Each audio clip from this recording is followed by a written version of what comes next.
Hello. Once again, welcome Dr. Choudhury, and the floor is yours. Thank you very much. Welcome to the sustainable world. Respected dignitaries of the today's functions, my gurus here, and my dear colleagues and friends of these kids universities. Before going to this presentation, I would like to say that we are just 4.5 billion hours space that we have created till today. So looking to this scenario, we have 70% of the water in the earth and only 30% is preserved for us. So this 30% you are going to share with plant, human and animal kingdom. There the sustainability starts. So today I am going to speak about how sustainability has become a part of life and how certification has become a necklace to get more income out of the industries. We are control union. We are formerly known as SCAL International. We are basically from Dutch government. So now SCAL is the official certification body in Netherlands, and the international part is called control union. So we have been associated with more than 300 standards on sustainability, and we have created a lot of private standards and how this standard has gone more effectively.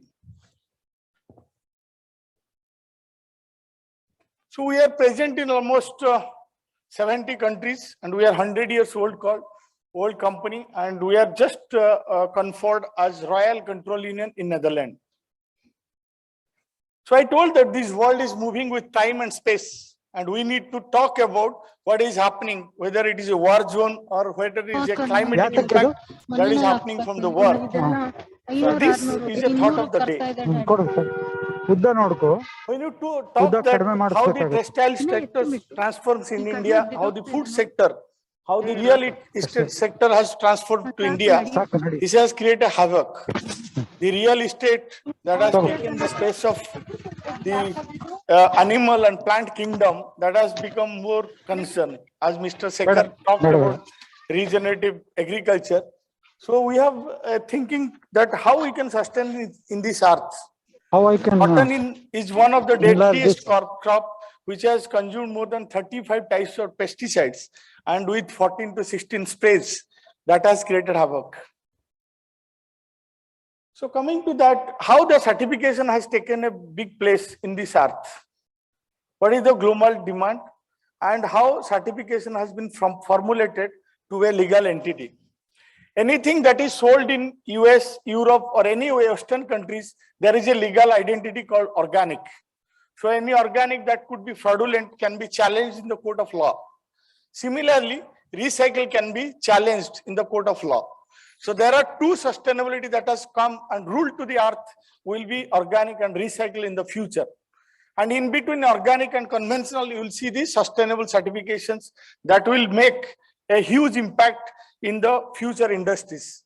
I will give some example that I started my career on organic industry from scientific zone where I was a feed scientist, and we started first organic cotton in the year 1998. And the organic cotton, after getting the certifications, now lot of entity like Nike, Adidas, C&A, H&M has made this produce. So today India is not because of BT cotton is exporting, it is because of the organic entity that has been made 4 to 5 million export that has been happened. It has created impact in human life. Today if you talk about organic, you have organic socks, you have organic footwear, we have developed the organic shoes, the organic leather, the organic food, organic meat. So this has created a lot of energies in the sector. How the organic happens, what certification does. So this certification comes from the government entities. So wherever organic that respect to the field. So we are not certifying exactly what the system says. We are certifying the land and the production system that is going to be. So any products that is grown in the certified land with a certified process will be called certified organic. So in this process, if you see that the first standard is formed in the year 2002. So in 1995, Indian International Federation for Organic Agriculture Movement has created the standards when in the Silent Spring, we saw that the mother milk is contaminated. The first-born child, which is coming from the mother's womb, is going to take a first drop of the milk, which is contaminated with pesticides. That was the created havoc, and that's what the certification system started from IFOAM. In the year 2002, Indian government started national program for organic productions. In 1992, European Union started organic productions. In 1994, US took into actions. In 1998, Japan took into actions. So all the organic system, what this scenario is looking is that is a government system. So in this government system, what you find that these logos are very much important. If you find that anything that happens with the European system, they will take a legal entity and you have a big claim to be produced. The recent information that has been happened with the Indian system is called ETO, ethylene oxide, and the radiation technology that is put to reduce the bacterial loads, salmonella, in the food chain. So you cannot fade out from the organic system. So this is called country regulations. So any country, if any products going to US, has to form US norms, that is called USDA NOP. If any country is going to export to Europe, they have to form the EUC norm, European Economic Council norms. Similarly, from India, this is called NPOP. So these country standards is very, very important. If somebody is going to sell to Japan, they have to form the Japanese agriculture system. And the basics of the system is that every land has to be virgin and has to be started with organic productions. If it is not virgin, then they have to start from a 0 year, and there are 3 years of conversion period in the certification standard to continue. How do you know that? Now, in the system, you have 700 plus pesticides can be analyzed with a single run, and that is easily detectable. There are machines that has come in $30,000, which can detect more than 700 pesticides with a single touch, positive or negative. There is a GMO PCR technology that has been come, which can tell you that whether GMO or non-GMO. So this sector, so organic does not allow any GMO. So genetic modification, whether GMO, BT cotton, soybean or canola, which has been identified as genetic modification, cannot be accepted in the organic system. So my dear friends, the pesticide and GMO is not placed in the organic system. So now coming to this system, that after the organic is happening, what is going to happen to the next world? Can organic sustain to this world? Organic is just 1% in the world nutrition. By doing organic, you can get 5% to 300% increase in the cost. So today we have organic foam, bedding foam, organic condoms, organic leathers, organic shoes, organic hair dyes. So anywhere you tell that bath mats, towels, you can find organics. The reason is that people have thought that by doing organic, you are doing a lot of climate change that is possible. The SDG 17 goals can be found out in a better way in organic system. So in organic system, you have an individual farming system, you have a group farming systems, you have a processor and trader and wild connections. In Orissa, when I came in 2002, I am the son of the soil. I found that the some of the soil has not been exploited, like Baud, Fulbani and all the region. We started first organic certification in 2001 in Odisha, and the organic turmeric that is expected to explore from Orissa was 300 times.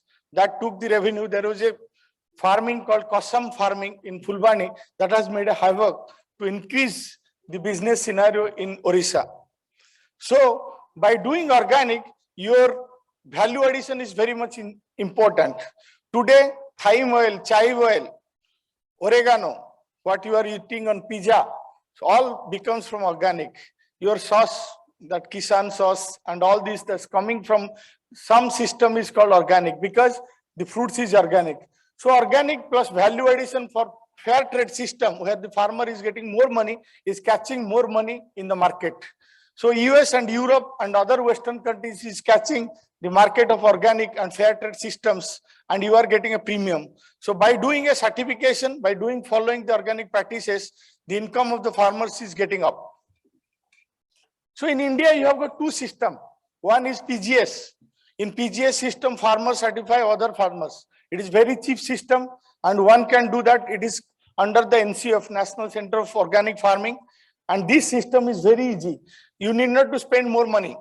But in case of other system like NPOP, EU and NOP, you have got 32 SEBI under the Ministry of Commerce, that is APEDA, and you can find those CBs. So there are 5 to 7 international CB like us who are in the export process. So these are little bit expensive but value added. So you have got a lot of certification system where certification starts from application. You have an offer letter, then visit to the farmers, and as per the regulation, we do the auditing system. And after the auditing, we give a verification system and testing system. And after the testing system, we issue a certificate. And for every transaction, you need a certificate to be put, or else the authenticity of organic cannot be happen.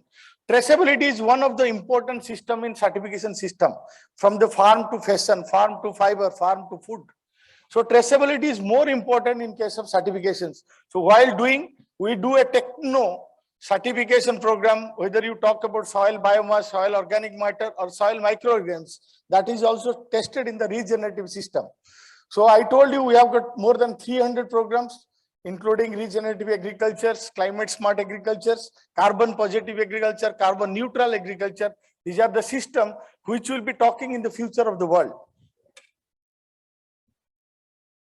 So these are the system is international system. I told that EU for European Union, US, USDA for US, and for JAS for Japanese agriculture system. And this is all governed by the government. The certification body like us get accreditation from the government systems. PGS again is government, Jaivik Bharat is operated under the FOSSAI system, and we have in India. So anybody who is planning to have their own starting point as an entrepreneurship should start thinking about what certification they need. So you have got 3 kinds of certification. One is technical, second is social, third is environmental certifications. In technical, you need to all go through this kind of certifications. In social, you have to go through ILO recommendations. So you have got BSI, you have got SA 8000, you have got ETI. So this kind of certification is available on social front. So whether farmer is socially exploited or not, whether child labor is implemented or not, whether the working system more than 60 hours per week is done or not, is there any women's harassment in the system or not. These are called social system of certifications.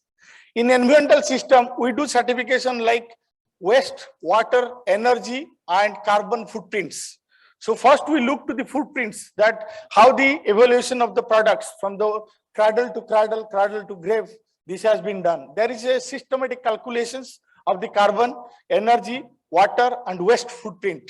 So this footprint is very, very important. So you can see in terms of Higg index or numbering system, how the footprint is evaluated in the certification system. Apart from that, in environmental system, we look for the environmental management, whether wastewater has been generated, has gone to the earth ecosystem or not, whether there is impact on environmental, so environmental impact assessment. There are also a lot of impact like financial impact assessment that has been done in environmental sector. So you can see that the LCA that has been done, life cycle assessment for the product, will give a beautiful value about the SDG goals. So today we have got more than 100 standards which is talking about climate smart agriculture, carbon positive agriculture, carbon negative agriculture, and also regenerative agriculture. So one of the rice system, what you shown, sir, we are doing under sustainable rice platform. There is a called SRP system. By doing SRP system, the company like Zawat has increased their revenues 10 to 15%, and they're getting a premium of 30% in the society. So coming, this is called government regulated certification, which is required for the industries, and this need a soil. So there are certification also talks about soilless farming. You have got aquafina, you have got nutrient agriculture. So this kind of also certification can be done. Greenhouse agriculture. There are spirulina aquatic agriculture. There are animal certification like milk, cheese, ghee, all can be certified on that animal. Similarly, in the wild certification, you have amla. You have got a lot of nutraceutical materials. So today, if you look in the India, lot of nutraceutical material has been certified by us. So more than 400, 500 nutraceutical materials is going to abroad from India, which has got more value. They are doing almost 300% increase in profit because of. So take about the turmeric that is going in the form of curcumin. There are turmeric oil is going to cosmetics. So you have organic cosmetics in place. You have organic belt in place. So there are a lot of materials. These are all governed by government standards. Then there are private standards. So these private standards make a big impact. So in the system, you have got textile exchange, you have organic exchange, you have got GOTS, Global Organic Textile Standards. So these are all the NGOs or the government bodies in US, Europe, Australia, and some of the Middle East countries who have formed some of the standards. So these standards is giving 3 pillars of certifications.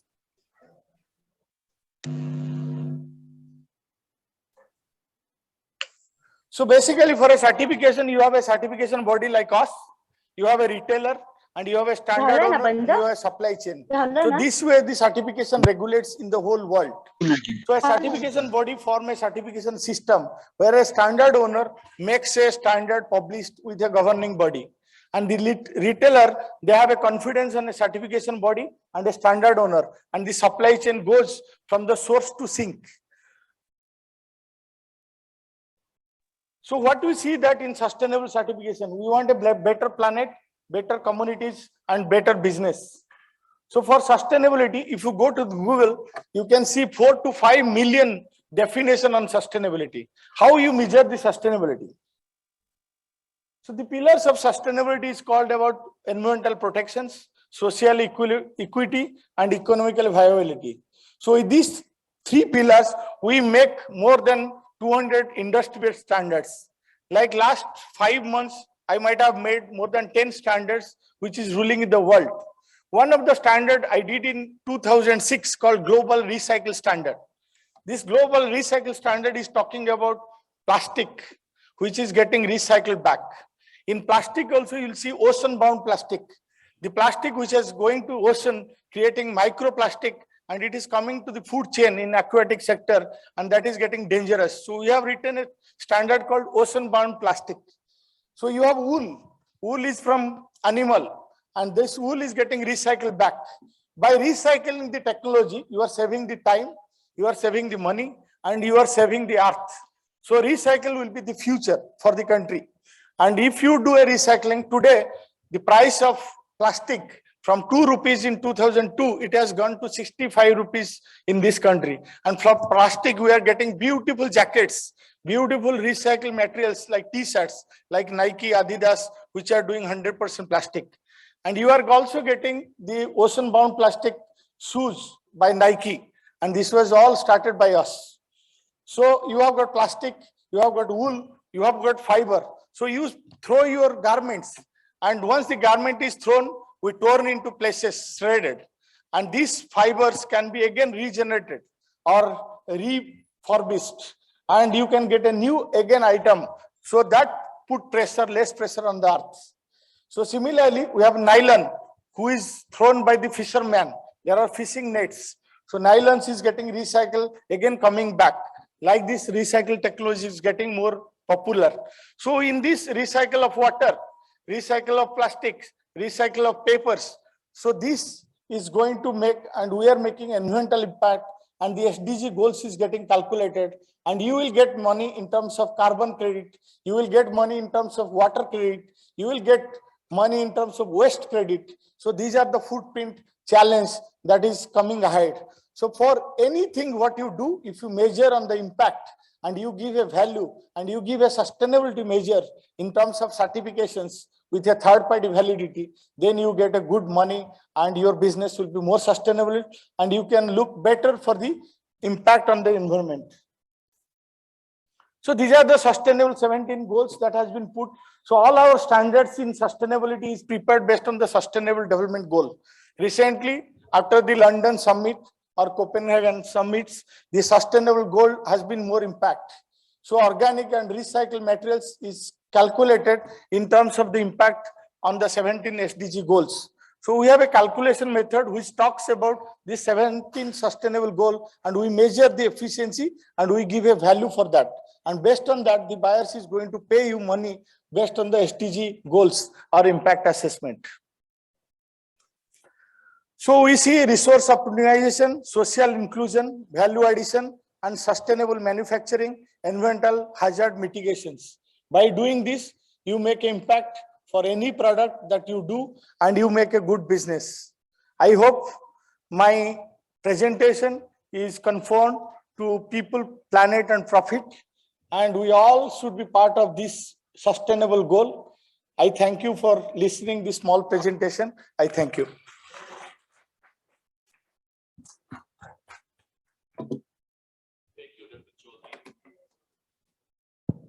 For a nice talk. So, you want to say something? Yeah.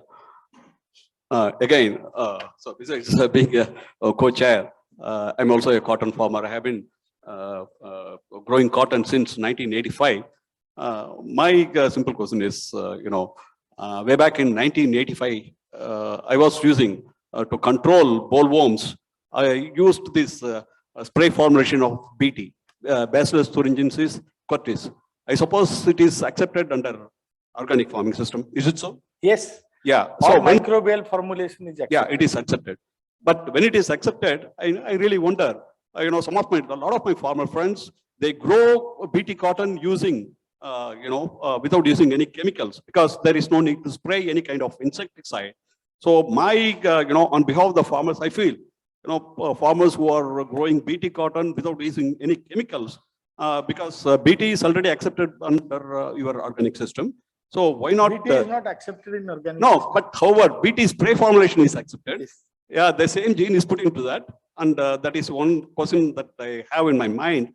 Even last year, I have this, I made this vermicompost using using the shredder.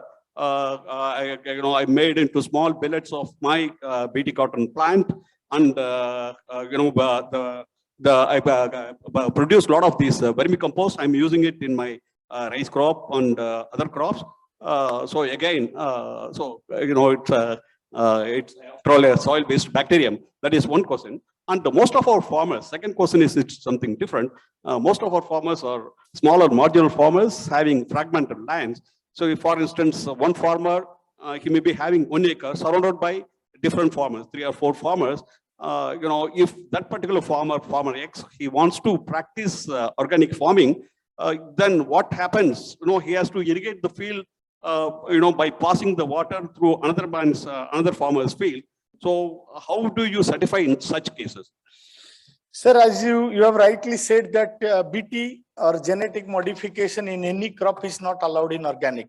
So this is the law of the land, law of the country, and law of the organic, which is formed by the government bodies.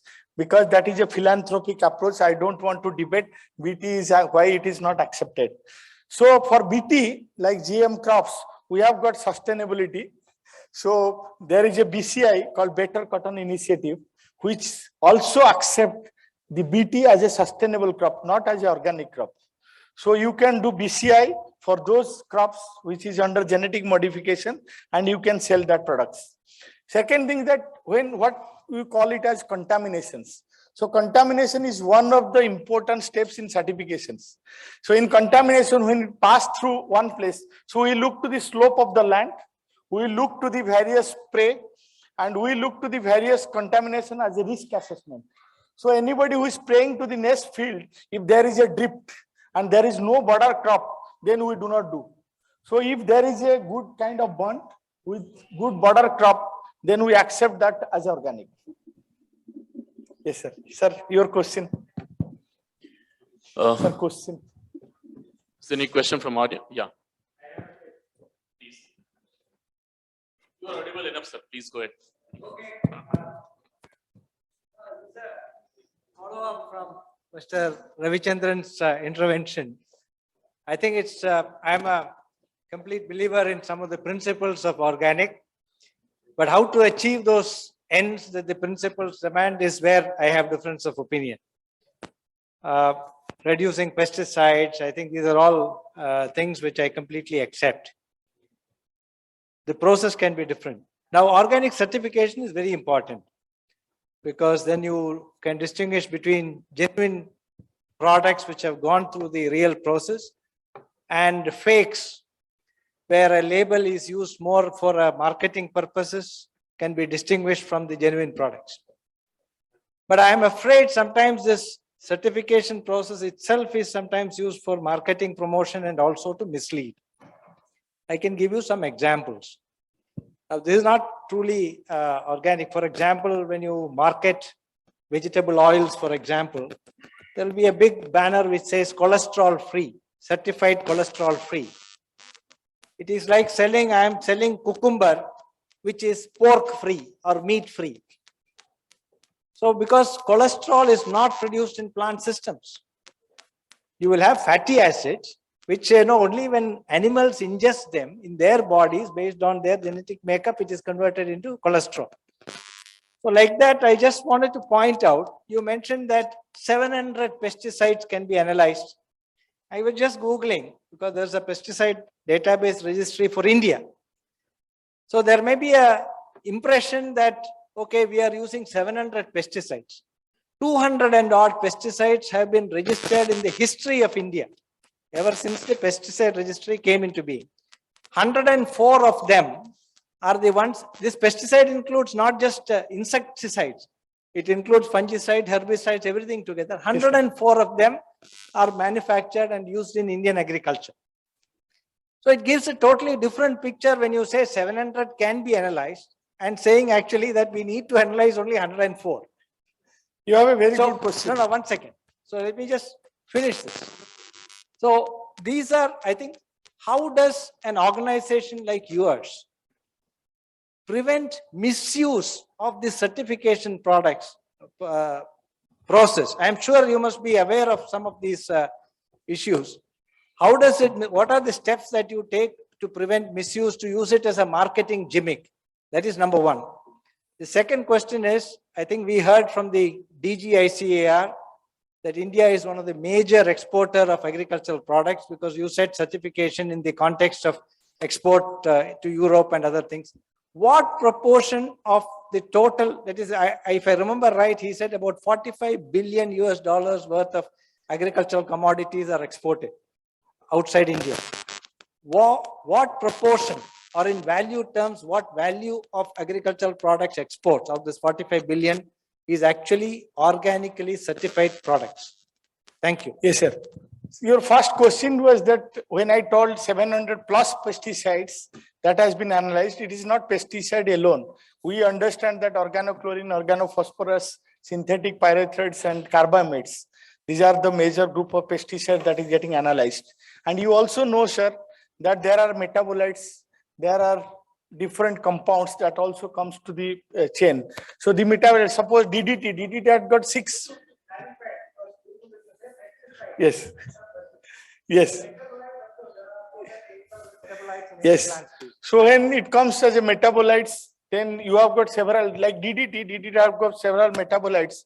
So basically pesticides, when it is applied, there is a half-life period and you have got metabolites formulation. So most of the earlier days, people who were not identifying that even somebody spray pesticide, that cannot be detected because it has been converted to metabolites after a safe waiting period. That is number one. Then fumigating agents. So you have got fumigation also.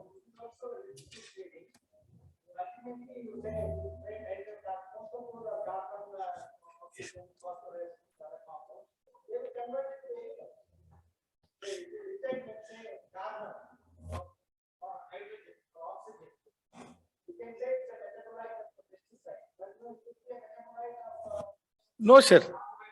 No, sir. If you see amida and all, there are metabolites are specific with mass. So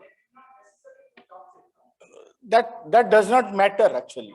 For us, the matter is that whether any chemical application to the agriculture system has been done or not, which is carcinogenic, which is so much toxic. That is in organic history, the sum of the pesticides or metabolites that is analyzed should not be exceed 0.001 mg per kg. You can imagine, sir, the impact of pesticides. So you have got a lot of antibiotics and pesticides that is listed under the EU and NOP regulations. In the annex of the regulation, all these pesticides and metabolites has been done.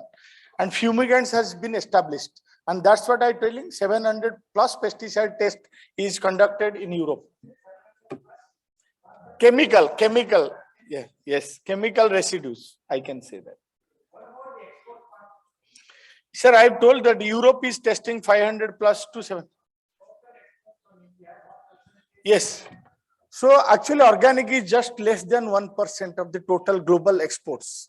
So any countries is doing 2 to 3 maximum. Yes, sir. Thank you, Dr. Choudhury, and